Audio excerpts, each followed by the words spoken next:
আজকের কেক রেসিপিটা একদম নতুন ধরনের 100% এরকম ধরনের রেসিপি কিন্তু আজ পর্যন্ত তোমরা বাড়িতে কেউ ট্রাই করোনি। এইভাবে একবার কেক বানিয়ে দেখো, কেকটা খেতে যেমন সুস্বাদু হয় আর সেরকম ফুলেও ওঠে। কেক বানানোর জন্য আমাদের যে ইনগ্রেডিয়েন্টসটা লাগবে সেটা দেখলে কিন্তু তোমরা অবশ্যই চমকে যাবে। যে উপকরণটা ব্যবহার করার জন্য আমাদের কেকটা এত সুন্দর সফট আর ফ্লাফি হবে। মিষ্টি কুমড়ো রেসিপি আমরা অনেক রকমভাবে বাড়িতে বানিয়ে খাই। হিঙের কচুরির সাথে কুমড়োর ছক্কা একদম লাজবাব।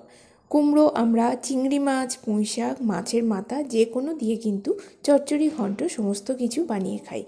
কুমড়ো দিয়ে কখনো আমরা কেক ট্রাই করি। অনেক সময় বাড়িতে বাচ্চারা সবজি খেতে চায় না, তাদের জন্য যদি এরকমভাবে আমরা সবজি দিয়ে বিভিন্ন ধরনের কেক বানিয়ে দিতে পারি তাহলে সেই কেক কিন্তু বাচ্চারা খুব পছন্দের সহিত খেয়ে নেয়। তো এখানে আমরা সর্বপ্রথম নেব 250 গ্রামের একটা কুমড়ো। কুমড়োটাকে আমি আগে থেকে সেদ্ধ করে নিয়েছিলাম।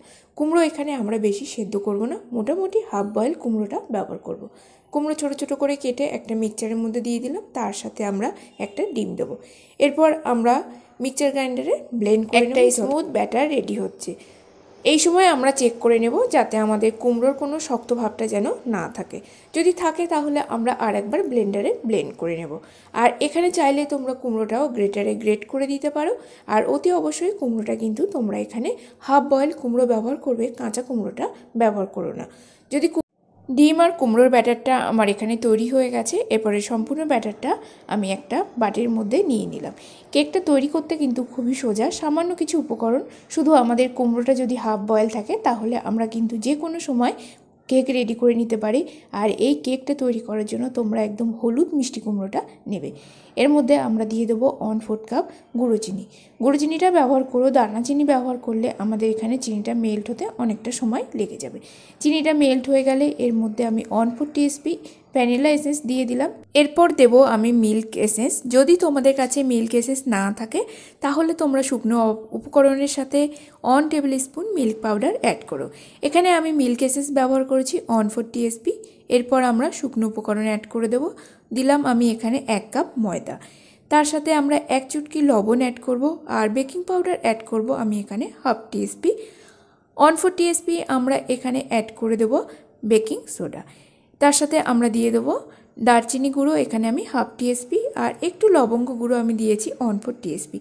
দারচিনি গুঁড়োটা তোমরা অবশ্যই অ্যাড করো, যেহেতু এটা আমরা মিষ্টি কুমড়োর কেক বানাচ্ছি। কুমড়ো আর দারচিনির একটা অনবদ্য কিন্তু কম্বিনেশন। অবশ্যই কিন্তু আমরা এখানে দারচিনি গুঁড়োটা অ্যাড করব, তাহলে এই কেকের ফ্লেভার আর টেস্টটা কিন্তু খুব সুন্দর আসবে। এরপর এখানে আমি তেল অ্যাড করব, কারণ আমাদের ব্যাটারটা অনেকটাই গাঢ়। 1/4 টিস্পুন এখানে রিফাইন্ড তেল অ্যাড করলাম। রিফাইন্ড তেলের বদলে তোমরা অলিভ অয়েল কিংবা মেল্টেড বাটারও ব্যবহার করতে পারো। দেবো 1/4 টিস্পুন রুম টেম্পারেচারে থাকা মিল্ক। এরপর সমস্ত উপকরণ আমরা একটা স্প্যাচুলার সাহায্যে মিক্সড করে নেব। মনে রাখতে হবে এই কেক ব্যাটারটা কিন্তু খুব গাঢ়ও হবে না, আবার খুব পাতলাও হবে না, একটা মিডিয়াম টেক্সচারে থাকবে। তোমরা দেখলেই বুঝতে পারবে। যদি খুব গাঢ় মনে হয় তাহলে 1 টেবিল স্পুন মতো তোমরা কিন্তু এখানে দুধ অ্যাড করতে পারো। সর্বশেষ আমরা এখানে অ্যাড করব ভিনিগার। ভিনিগার এখানে আমি হাফ টিস্পুন মতো অ্যাড করলাম। ভিনিগার অ্যাড করার পর আমরা আলতো হাতে মিক্সড করে নেব। খুব একটা আমরা এখানে জোরে মিক্সড করব না, যে কোনো একটা নির্দিষ্ট ডাইরেকশন রেখে আমরা মিক্সড করে নেব। আমার ব্যাটারটা এখানে রেডি হয়ে গেছে। এরপর কেক বেক করার জন্য আমি নিয়েছি লোফ অ্যালুমিনিয়াম টিন। তোমরা যে কোনো ধরনের মোল্ড নিতে পারো, বাটি নিতে পারো, বা কাপ কেকও রেডি করতে পারো এগুলোতে। এরপর আমার সম্পূর্ণ ব্যাটারটা আমি দিয়ে দিলাম কেক টিনে। কেক টিনে দেওয়ার পর আমরা কিন্তু স্প্যাচুলারটা একবার কেকের মাঝখান থেকে ধরে টেনে নেব। সে ভিডিওটা তোমরা দেখলেই বুঝতে পারবে কিভাবে আমি টানছি। এর ফলে আমাদের কেকটা কিন্তু একটা মাঝখানে ক্র্যাক আসবে আর অনেকটা ফুলে উঠবে। এরপর আমরা কেক বেক করে নেব 160 ডিগ্রি টেম্পারেচারে 30 মিনিটের জন্য প্রিহিট করা ওভেনে। যাদের বাড়িতে ওভেন নেই তারা কিন্তু গ্যাস ওভেনে, কড়াই কিংবা প্রেসার কুকার বসিয়েও কিন্তু এই কেকটা বেক হতে আমার মোটামুটি সময় লাগবে 30 থেকে 35 মিনিট। 30 মিনিট পর আমরা কেকটাকে এখানে চেক করে নিচ্ছি কেকটা ঠিকঠাকভাবে বেক হয়েছে কিনা।